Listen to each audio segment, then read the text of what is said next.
ഇതാണ് മെലനോസൈറ്റ്. ഇതാണ് നമ്മുടെ സ്കിന്നിന് കറുപ്പ് നിറം നൽകുന്നത്. ആദ്യത്തേത് റിസർച്ച് ഒക്കെ നടത്തിയിട്ടുള്ള ഒരു ലേപനമാണ്. ഇതാണ് ജാതിക്ക.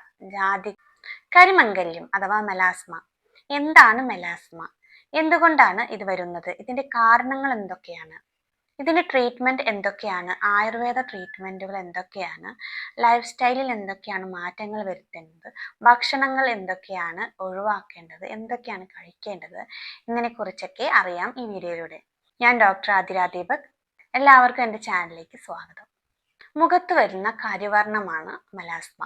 ഇത് പല കാരണങ്ങൾ കൊണ്ട് വരാം. സൂര്യപ്രകാശത്തിന്റെ UV റേസിനെ കൊണ്ടും ഹോർമോൺ ചേഞ്ചസിനെ കൊണ്ടും പിത്തദോഷം കൊണ്ടൊക്കെയാണ് ഇത് വരുന്നത്. മെലാസ്മയുടെ ട്രീറ്റ്മെന്റ് അറിയുന്നതിന് മുന്നേ എന്തുകൊണ്ടാണ് ഇത് വരുന്നതിന്റെ കാരണങ്ങൾ കറക്റ്റായി മനസ്സിലാക്കി കഴിഞ്ഞാൽ നമുക്ക് അസുഖം മാറ്റുവാൻ എളുപ്പമായിരിക്കും. അപ്പോൾ മെലാസ്മ എന്ന് പറയുന്നത് മുഖത്തുണ്ടാകുന്ന ഒരു ബ്രൗൺ അഥവാ ഡാർക്ക് പാച്ചസ് ആണ്. ഇത് നെറ്റിയിലുണ്ടാകാം, ചീക്സിലുണ്ടാകാം, അതുപോലെ തന്നെ മൂക്കിന്മേലുണ്ടാവാം, ലിപ്സിലും ഉണ്ടാകാം. ഈ ചിത്രം നോക്കൂ, ഇത് നമ്മുടെ സ്കിന്നിന്റെ ഫോട്ടോ ആണ്. ഈ സ്കിന്നിൽ ഒരു സെല്ല് കാണാം. ഇതാണ് മെലനോസൈറ്റ്. ഇതാണ് നമ്മുടെ സ്കിന്നിന് കറുപ്പ് നിറം നൽകുന്ന മെലാനിൻ പ്രൊഡ്യൂസ് ചെയ്യുന്ന സെല്ല്. അപ്പോൾ ഈ സെല്ല് മെലാനിൻ കൂടുതലായിട്ട് ഉണ്ടാക്കുന്ന സമയത്താണ് നമ്മുടെ മുഖത്ത് ഈ കറുത്ത പാടുകൾ വരുന്നത്. ഈ കൂടുതലായിട്ട് മെലാനിൻ പ്രൊഡ്യൂസ് ചെയ്ത് കറുത്ത പാടുകൾ ഉണ്ടാകുന്നതിനാണ് ഹൈപ്പർ പിഗ്മെന്റേഷൻ എന്ന് പറയുന്നത്. എന്തുകൊണ്ടായിരിക്കാം ഈ സെൽ കൂടുതലായിട്ട് മെലാനിൻ ഉണ്ടാക്കുന്നത്? ഇതിന് പല കാരണങ്ങളാണ്. പുരുഷന്മാരെക്കാളും സ്ത്രീകൾക്കാണ് ഇത് മെലാസ്മ കൂടുതലായിട്ട് കണ്ടുവരുന്നത്. അപ്പോൾ ഇതിന്റെ പ്രധാന കാരണങ്ങൾ എന്തൊക്കെയാണെന്ന് പറയാം. ആദ്യത്തെ പ്രധാന കാരണം എന്ന് പറയുന്നത് സൺലൈറ്റ് തന്നെയാണ്. സൂര്യരശ്മികൾ. ഇതിലുണ്ടാകുന്ന UV റേസ് ആണ് ഇതിന് കാരണമായി വരുന്നത്. അപ്പോൾ കൂടുതലായിട്ട് സൺലൈറ്റ് എക്സ്പോസ് ചെയ്യുന്നവരും കൂടുതലായിട്ട് സൺറൈസ് ഏൽക്കുന്നവർക്ക് ഇത് കൂടുതലായിട്ട് ഉണ്ടാവാൻ ചാൻസ് കൂടുതലാണ്. അതുകൊണ്ട് തന്നെ പുറത്തു പോകുമ്പോൾ SPF 30+ ഉള്ള ഒരു സൺസ്ക്രീം യൂസ് ചെയ്യാൻ ശ്രദ്ധിക്കുക. അതുപോലെ മാക്സിമം നമ്മുടെ സ്കിൻ കവർ ചെയ്യാൻ ശ്രദ്ധിക്കുക. ഇതിനായി കൂളിംഗ് ആയിട്ടുള്ള ആയുർവേദ ലേപനങ്ങൾ പുരട്ടാവുന്നതാണ്. അത് ട്രീറ്റ്മെന്റിൽ വിശദമായി പറയാം. ആയുർവേദിക് സൺസ്ക്രീൻസും അവൈലബിൾ ആണ്. അതിനെക്കുറിച്ചൊരു വീഡിയോയിൽ ഞാൻ പറഞ്ഞിരുന്നു. അത് ഡിസ്ക്രിപ്ഷനിൽ ഞാൻ ആഡ് ചെയ്യാം. അപ്പൊ രണ്ടാമത്തെ പ്രധാന കാരണം എന്ന് പറഞ്ഞാൽ ഹോർമോൺ ചേഞ്ചസ് ആണ്. പ്രഗ്നൻസിയിൽ ഇത് കണ്ടുവരുന്നുണ്ട്. രണ്ടാമത്തത് ബർത്ത് കൺട്രോൾ പിൽസ് കഴിക്കുന്നവർക്കും ഇത് ഉണ്ടാവാൻ ചാൻസ് ഉണ്ട്. കൂടാതെ തൈറോയ്ഡ് പ്രോബ്ലംസ് ഉള്ളവർക്ക് ഇത് വരാൻ ചാൻസ് കൂടുതലാണ്. അപ്പോൾ ഞാൻ നേരത്തെ പറഞ്ഞ പോലെ സ്ത്രീകൾക്കാണ് കൂടുതലായിട്ട് കണ്ടുവരുന്നത്. അതിൻ്റെ ഒരു പ്രധാന കാരണം എന്ന് പറഞ്ഞാൽ ഈ ഹോർമോൺ ചേഞ്ചസ് ആണ്. വുമൻസ് ഹോർമോൺ എന്ന് പറയുന്ന ഈസ്ട്രോജനും പ്രൊജസ്ട്രോണും നമ്മുടെ ശരീരത്തിൽ കൂടുന്ന സമയത്ത്, ചിലപ്പോൾ തൈറോയ്ഡ് പ്രോബ്ലംസ് കൊണ്ടാവാം, ഈ ഹോർമോൺസ് കൂടുതലായിട്ട് ഉണ്ടാവുന്ന സമയത്ത് ഞാൻ നേരത്തെ പറഞ്ഞ ആ സെൽസ്, മെലനോസൈറ്റ് സെൽസ്, അതാണ് നമ്മുടെ സ്കിന്നിന് കറുപ്പ് നൽകുന്നത്. കറുപ്പ് നിറം നൽകാൻ കൂടുതലായിട്ട് സ്റ്റിമുലേറ്റ് ചെയ്യിക്കും. ഞാൻ നേരത്തെ പറഞ്ഞതുപോലെ ഇതൊരു കോംപ്ലക്സ് സ്കിൻ ഡിസീസ് ആണ്. ഇതിന് പല കാരണങ്ങളാണ്. അതുകൊണ്ട് തന്നെ ആളുകളുടെ ഒരു സംശയമാണ്, വൈറ്റമിൻ ഡെഫിഷ്യൻസി കൊണ്ട് ഇത് ഉണ്ടാകുമോ, ഈ സ്കിൻ ഡിസീസ് ഉണ്ടാകുമോ എന്നുള്ളത്. അതിൻ്റെ ഉത്തരം യെസ് ആണ്. ഇത് vitamin B12, vitamin D, vitamin B6, iron deficiency, ഇതൊക്കെ ഈ ഡിസീസ് ഉണ്ടാകാൻ ഉള്ള ചാൻസ് കൂട്ടുന്നു. അപ്പോൾ ഈ സ്കിൻ ഡിസീസ് ക്യൂർ ചെയ്യാൻ ഈ ന്യൂട്രീഷൻ ഡെഫിഷ്യൻസിയുടെ നിങ്ങൾ ശ്രദ്ധിക്കേണ്ടതാണ്. മെലാസ്മയ്ക്ക് വേണ്ടി ക്രീംസ് ഒക്കെ യൂസ് ചെയ്യുന്നത് ശ്രദ്ധിക്കുക. പ്രത്യേകിച്ച് അലോപ്പതിക് ക്രീംസ് ഒക്കെ യൂസ് ചെയ്യുമ്പോൾ സെൽഫ് മെഡിക്കേഷൻ ഒഴിവാക്കുക. എന്തുകൊണ്ടെന്നാൽ ഇത് ഓവർ യൂസ് ചെയ്യുന്നതും അതുപോലെ തന്നെ ഹൈലി കോൺസെൻട്രേറ്റഡ് ബ്ലീച്ചിങ് ക്രീംസ് ഒക്കെ യൂസ് ചെയ്യുമ്പോൾ ഇത് കൂടുവാൻ ചാൻസ് കൂടുതലാണ്. അതുകൊണ്ട് സെൽഫ് മെഡിക്കേഷൻ ഒഴിവാക്കുക. മെലാസ്മയുടെ കാരണങ്ങളെ കുറിച്ച് നിങ്ങൾക്ക് വിശദമായി മനസ്സിലായെന്ന് കരുതുന്നു. നമുക്ക് ആയുർവേദിക് ട്രീറ്റ്മെന്റ്സിനെ കുറിച്ച് പറയാം. അപ്പോൾ ആയുർവേദിക് ലൈൻ ഓഫ് ട്രീറ്റ്മെന്റ് എന്ന് പറയുന്നത് ആദ്യത്തേത് നിദാന പരിവർജന എന്ന് പറഞ്ഞാൽ കോസറ്റീവ് ഫാക്ടേഴ്സിനെ ഒഴിവാക്കുക, കാരണങ്ങളെ ഒഴിവാക്കുക. ആയുർവേദത്തിൽ പറയുന്ന ഒരു കാരണമാണ് ഇന്റേണൽ ഹീറ്റ്, എക്സ്റ്റേണൽ ഹീറ്റ്. പുറത്തു നിന്ന് ചൂട് വരുന്നതും അതുപോലെ അകത്തു നിന്ന് ശരീരത്തിൽ ചൂട് കൂടുന്നതും ഈ സ്കിൻ ഡിസീസ് വരാൻ ചാൻസ് കൂടുതലാണ്. അപ്പോൾ ശരീരം തണുപ്പിക്കുന്ന ഔഷധങ്ങൾ കുടിക്കുക. അടുത്തത് അഭ്യംഗ. എക്സ്റ്റേണൽ ആയിട്ട് പുറമേ നമുക്ക് ഓയിൽ അപ്ലൈ ചെയ്യാവുന്നതാണ്. ആയുർവേദിക് ഓയിൽസ് അപ്ലൈ ചെയ്യാവുന്നതാണ്. അടുത്തത് ലേപന. പുറമേ നമുക്ക് പല ലേപനങ്ങൾ പുറമേ പുരട്ടാവുന്നതാണ്. അടുത്തത് നസ്യം. Medicated nasal drops, medicated oils ഒക്കെ മൂക്കിൽ നമുക്ക് മെഡിക്കേറ്റഡ് ഓയിൽസ് ഡ്രോപ്പ് ഇട്ടിരിക്കാവുന്നതാണ്. ഇതാണ് നസ്യം എന്ന് പറയുന്നത്. അടുത്തത് ശോധന കർമ്മ.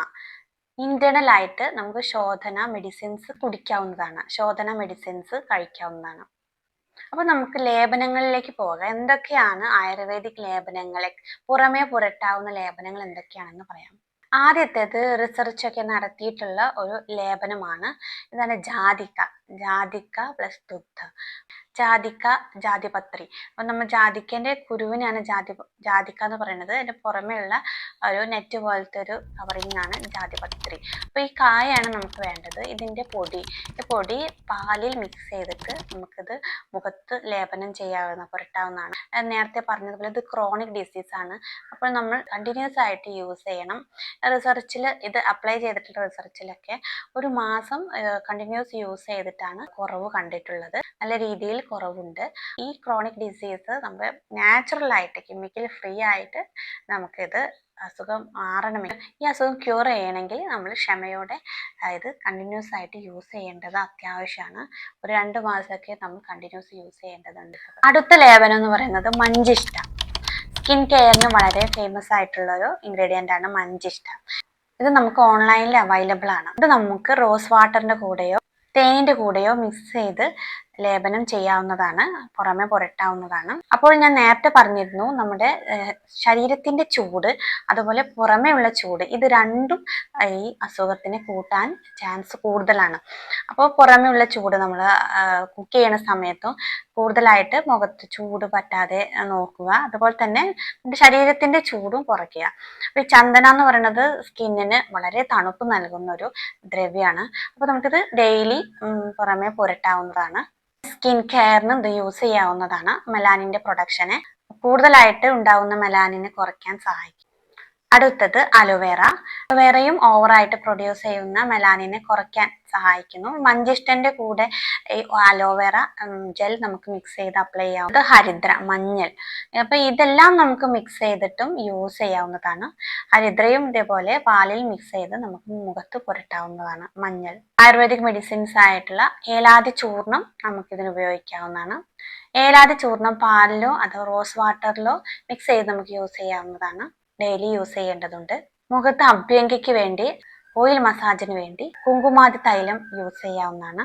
ഇത് മുഖത്തെ പിഗ്മെന്റേഷൻ, ഹൈപ്പർ പിഗ്മെന്റേഷൻ കുറയ്ക്കാൻ സഹായിക്കുന്നു. ഓവറായിട്ടുള്ള മെലാനിൻ പ്രൊഡ്യൂസ് ചെയ്യുന്നതിന് സ്റ്റോപ്പ് ചെയ്യാൻ സഹായിക്കുന്നുണ്ട്. കുങ്കുമാതി ഡെയിലി നമുക്ക് യൂസ് ചെയ്യുന്നത് നല്ലതാണ്.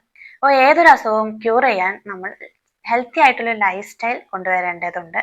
അപ്പോൾ സ്കിന്നിനാണെങ്കിലും ഒരു ഹെൽത്തി ലൈഫ് സ്റ്റൈൽ ഫോളോ ചെയ്യാൻ ശ്രദ്ധിക്കുക. അതുപോലെ തന്നെ പീരിയഡ്സ് പോസ്റ്റ്പോൺ ചെയ്യുന്ന ഹോർമോൺ പിൽസ് ഒക്കെ അവോയ്ഡ് ചെയ്യുക. അതുപോലെ തന്നെ ഇറിറ്റേറ്റിംഗ് കോസ്മെറ്റിക് ക്രീംസ് ഒന്നും യൂസ് ചെയ്യാതിരിക്കുക. സ്കിന്നിന് ജെന്റിലായിട്ടും ലൈറ്റ് ആയിട്ടുള്ള ക്രീംസ് ഒക്കെ മാത്രം യൂസ് ചെയ്യാൻ ശ്രദ്ധിക്കുക. ആയുർവേദത്തിൽ എന്തൊക്കെയാണ് ലൈഫ് സ്റ്റൈലിൽ മാറ്റങ്ങൾ വരുത്തേണ്ടത്, ഭക്ഷണത്തിൽ എന്തൊക്കെയാണ് മാറ്റങ്ങൾ വരുത്തേണ്ടതെന്ന് പറയാം. ആയുർവേദത്തിൽ പിത്തദോഷനെ കൊണ്ടാണ് ഈ അസുഖം വരുന്നത്. ടൈപ്പ് ഓഫ് വ്യംഗ്യ ആയിട്ടാണ് എക്സ്പ്ലെയിൻ ചെയ്യുന്നത്. എന്തൊക്കെയാണ് നമ്മൾ ഭക്ഷണത്തിൽ നിന്ന് അവോയ്ഡ് ചെയ്യേണ്ടത്, ഒഴിവാക്കേണ്ടതെന്ന് ആദ്യം നോക്കാം. അപ്പൊ അത്യധികം എരിവ്, പുളി, അതുപോലെ ഉപ്പ്, ഈ സാധനങ്ങളൊക്കെ ഭക്ഷണത്തിൽ നിന്ന് കുറയ്ക്കുക. എണ്ണയിൽ പൊരിച്ചതായിട്ടുള്ളതും എണ്ണ കൂടുതലായിട്ട് യൂസ് ചെയ്യാതിരിക്കുക. വറുത്ത് പൊരിച്ചതൊക്കെ കുറയ്ക്കുക. അത്യധികം ചായ, കാപ്പി ഇവയൊക്കെ ഒഴിവാക്കുക. രാത്രി കൂടുതലായിട്ട് നേരം വൈകി ഉറങ്ങുന്നത് ഒഴിവാക്കുക. ലഘുവായിട്ടുള്ള എക്സസൈസ്, അധികം ചൂട് നൽകുന്ന എക്സസൈസുകളൊക്കെ ഒഴിവാക്കുക. രാസവസ്തുക്കൾ കൂടുതലുള്ള ക്രീമുകൾ ഒഴിവാക്കുക. ഇനി എന്തൊക്കെയാണ് നമുക്ക് ഹെൽത്തി ലൈഫ് സ്റ്റൈലിലേക്കുള്ള ഭക്ഷണങ്ങൾ എന്ന് നോക്കാം. എന്തൊക്കെ ടേസ്റ്റ് ഉള്ള ഭക്ഷണങ്ങളാണ് കൂടുതലായിട്ട് ഹെൽത്തി ഉള്ളത് സ്കിന്നിന് വേണ്ടിയെന്ന് വെച്ചാൽ കഷായ ടേസ്റ്റ് ഉള്ള ഭക്ഷണങ്ങളാണ്. മധുരം ഉള്ള ഭക്ഷണങ്ങളും കഴിക്കാവുന്നതാണ്. പഴങ്ങളിൽ അനാറ്, മാതള നാരങ്ങ, ഇത് അയണിനും റിച്ച് ആണ്. അതുപോലെ തന്നെ ബ്ലഡ് ലെവൽ കൂട്ടാനും ബ്ലഡ് കൗണ്ട് കൂട്ടാനൊക്കെ സഹായിക്കും. ആപ്പിൾ, പേരക്ക ഇവയൊക്കെ നല്ലതാണ്. മുന്തിരി ഇവയൊക്കെ നല്ലതാണ്. മോര്, ജീരകം ചേർത്തിട്ട് ഭക്ഷണത്തിന്റെ കൂടെ കഴിക്കുന്നത് നല്ലതാണ്. മഞ്ഞൾ, ജീരകം, പെരുജീരകം, മല്ലി, ഏലക്കായ ഇവയൊക്കെ നല്ലത്. അതുപോലെ കെമിക്കൽ ഫ്രീ ആയിട്ടുള്ള മെഡിസിൻസ്, ലേപനങ്ങളായതുകൊണ്ട് തന്നെ സൈഡ് എഫക്ട്സ് കുറവാണ്. പക്ഷേ കണ്ടിന്യൂസ് ആയിട്ട് നമ്മൾ ഒരു മാസം 2 മാസമൊക്കെ യൂസ് ചെയ്യണം എന്നുള്ളത് നിങ്ങൾ മറക്കാതിരിക്കുക. അപ്പം അടുത്തൊരു ഹെൽത്ത് വീഡിയോയിലൂടെ കാണാം. Thank you. Have A nice day.